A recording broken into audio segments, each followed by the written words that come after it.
Thank you for your patience. The warmest welcome back to media artist and director, Refik Anadol. Good morning. This time worked.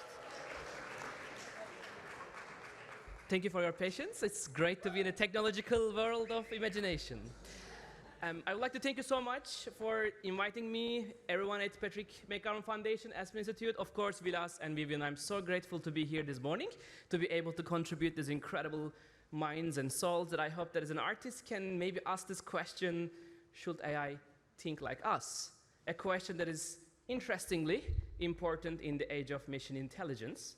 But I want to bring a very, from my heart, like really what an AI means for an artist practicing in the field and how we can use it for good as much as we can is some of the experiences that me and humbly our team in Los Angeles practicing by using machine as a collaborator. I was very fortunate in Istanbul, 2008, coined the term data painting.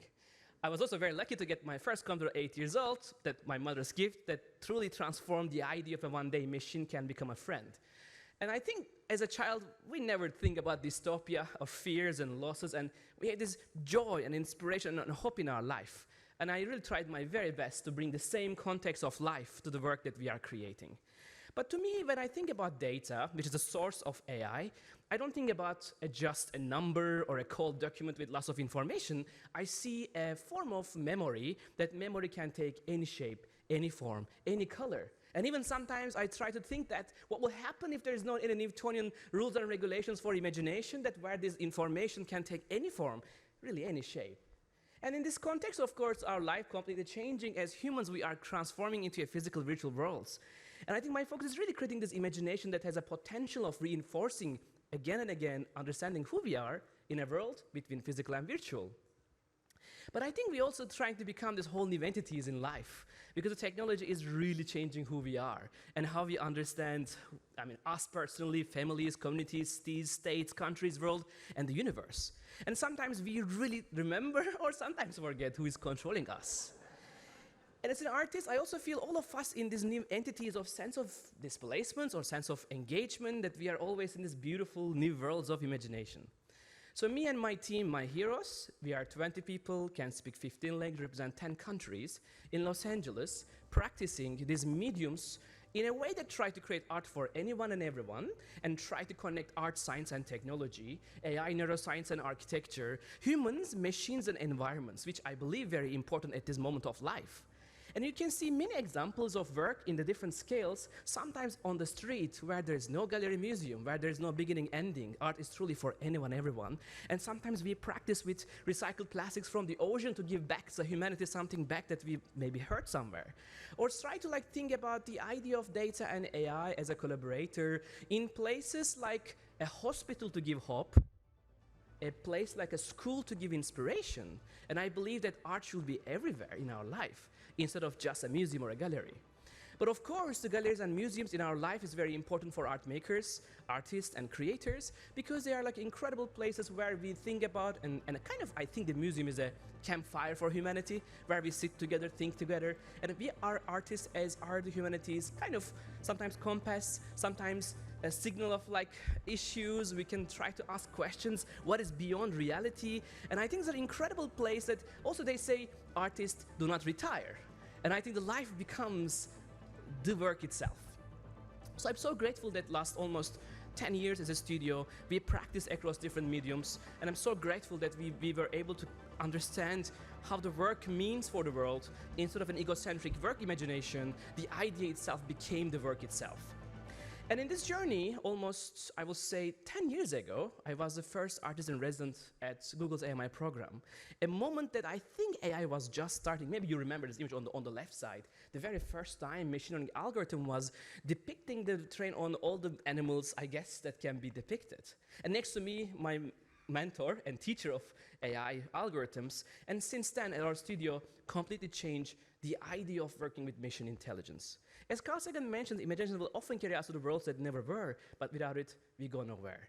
And I was so honored to be able to understand this medium almost 10 years ago and coin this context of an AI data paintings, sculptures, performances.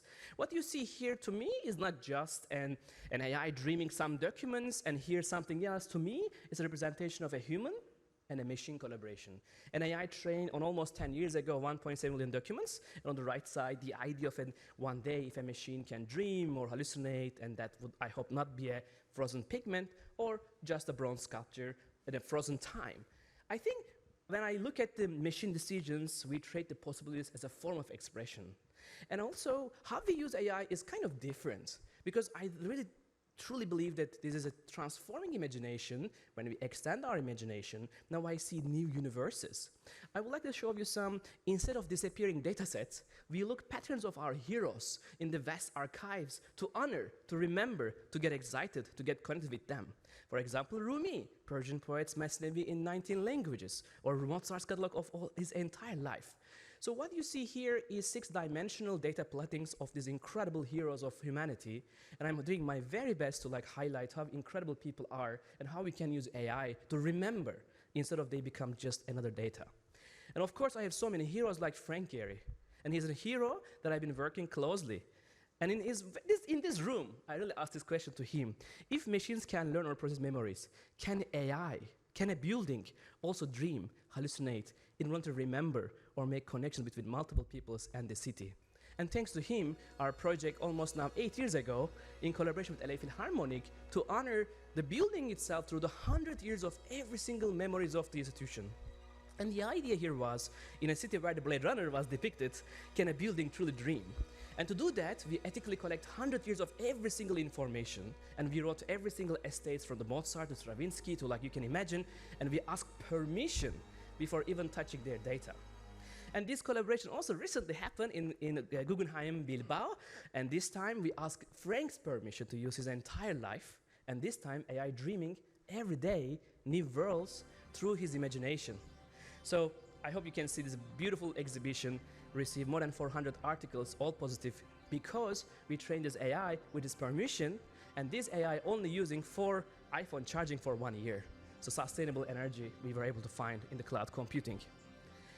And as an artist, I think one of the most incredible moments in our life is being able to represent our work in museums. And last year was a magical year. This piece called Unsupervised, with the guidance of my mentors and heroes, Paolo Antonelli, Michel Coe, and Glenn Laurie of MoMA, this was the first AI artwork in the Museum of Modern Arts in the lobby. What you are seeing is 140,000 every single artwork MoMA ever collected in 200 years, all on GitHub, all available for 8 years, ethical data. And we trained this AI model in a way of what will happen if we just go beyond our categorization of art.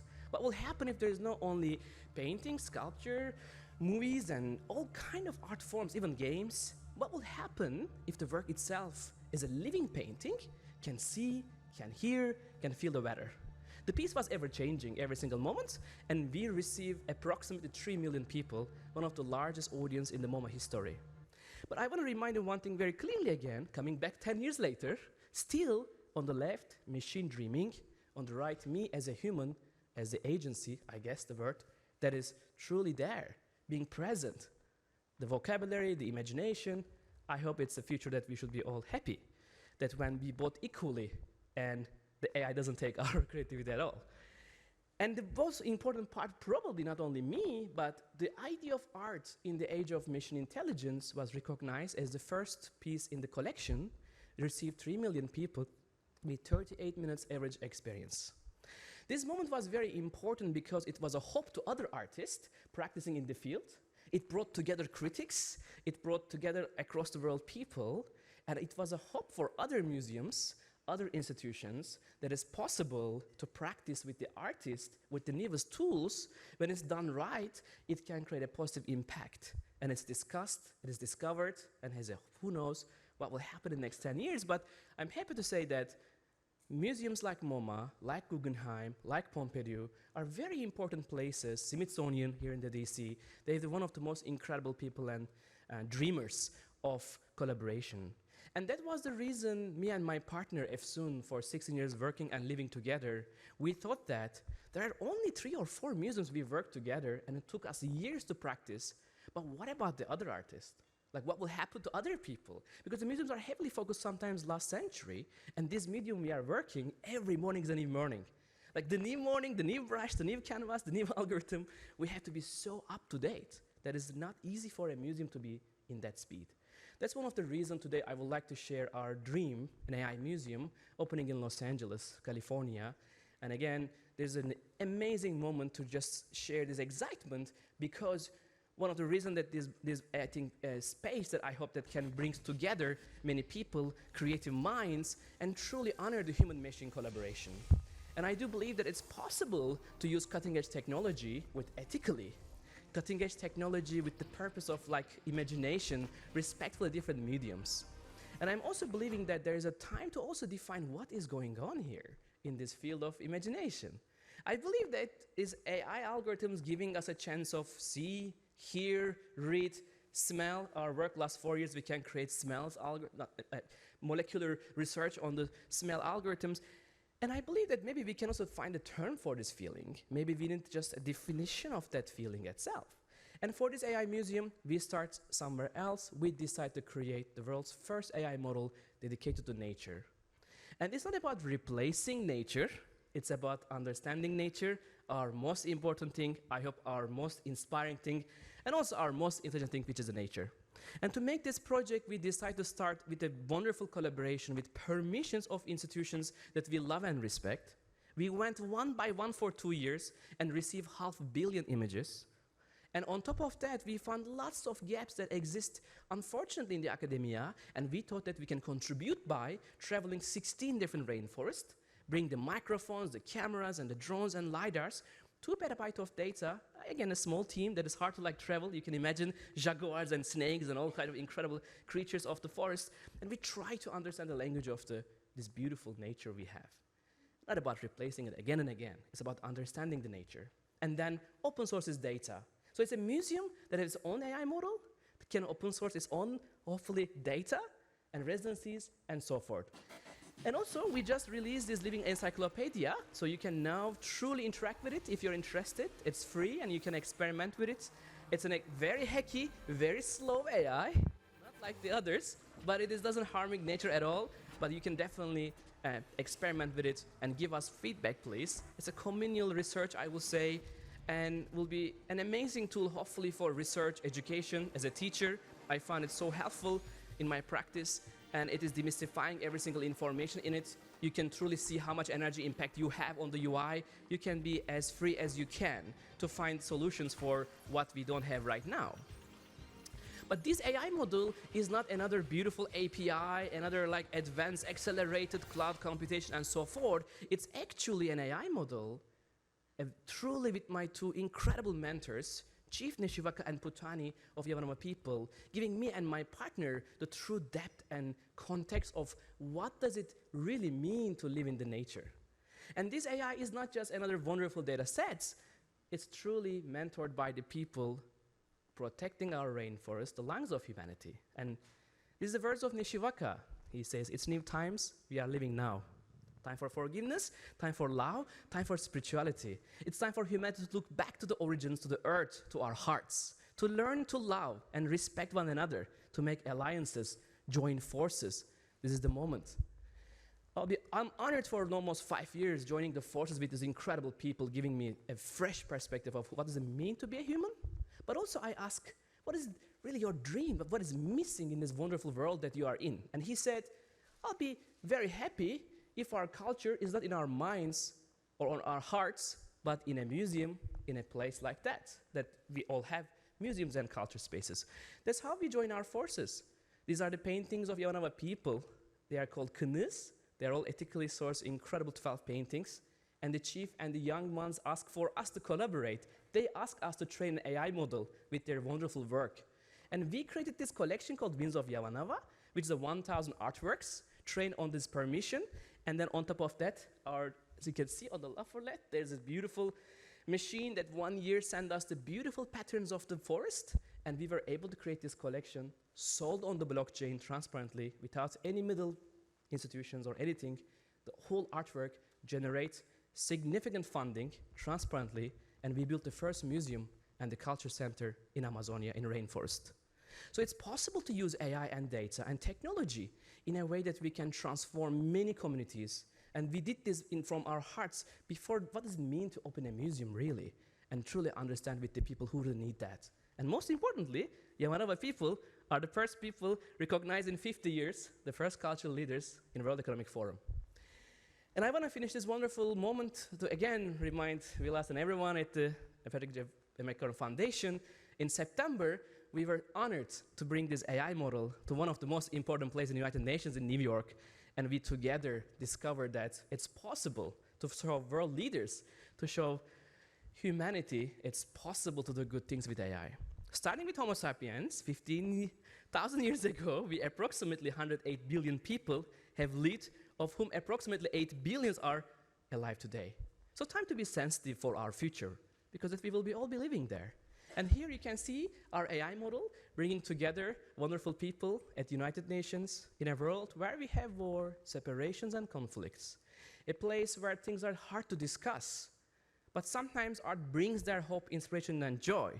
A moment that we also heard from the General Secretary that I wish I can cancel my meetings for even 10 minutes, bring world leaders together to sit here and just connect with human creativity. So I believe if AI is anything and everything, it has to be for anyone and everyone. AI is a mirror for humanity, and we truly need to understand who we are. So let's please remember, AI is not just a tool, it's a form of force. If we blend it with bad, it becomes a bad force. If we blend with good, it becomes a good force. If we blend it with creativity, it becomes a creative force. So I want to finish this moment with one of the most amazing minds that I was in his archive, Rumi. He was saying, in generosity and helping, be like a flowing river. In compassion and mercy, be like the sun. In covering the faults of others, be like the night. In anger and fury, be like a dead person. In modesty and humility, be like the earth. In tolerance, be like the sea. Either appear as you are, or be as you appear. Thank you very much.